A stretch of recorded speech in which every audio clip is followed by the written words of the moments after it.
3 communiqués signés Fallou Doumbouya. Le départ vers Koya, où on va prétendre qu'il va prendre des soins, où on va prétendre qu'il y a un dispensaire bien équipé. Première signature. Deuxième signature, le malaise nocturne de Pivi.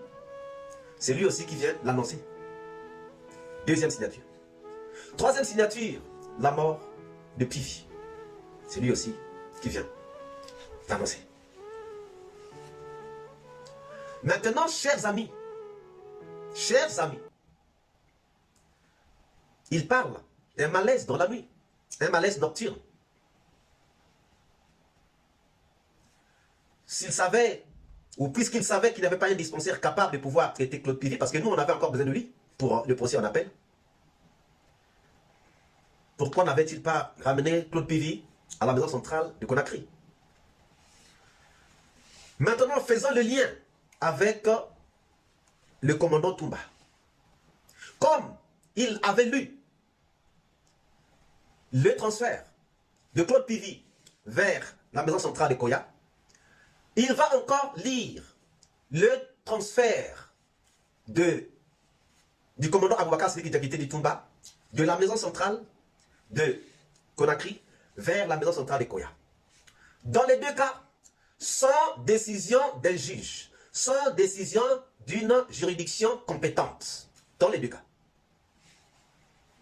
Comme il avait annoncé le malaise nocturne de Claude Pivi, c'est aussi lui qui vient annoncer le malaise nocturne du commandant Aboubakar Sidiki Diakité dit Toumba et son transfert vers le camp Samori.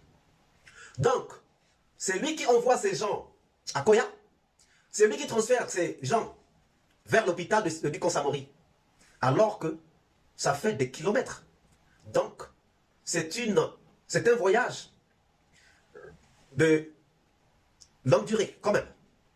Parce que si quelqu'un est dans un état critique, quitter une ville pour aller vers une autre, ce n'est pas facile que la personne puisse résister. Les secousses du voyage, le malaise, la durée du voyage, et ça, il est conscient de ça.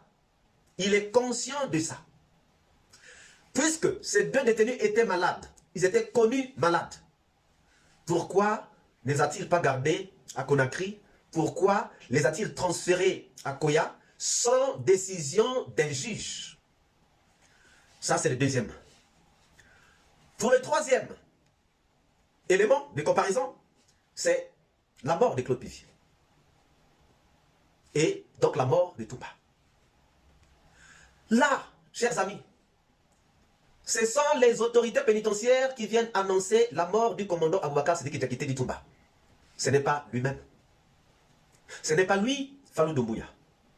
Parce que il a finalement essayé de comprendre que nous avons déjà compris son jeu et qu'il a sûrement eu honte.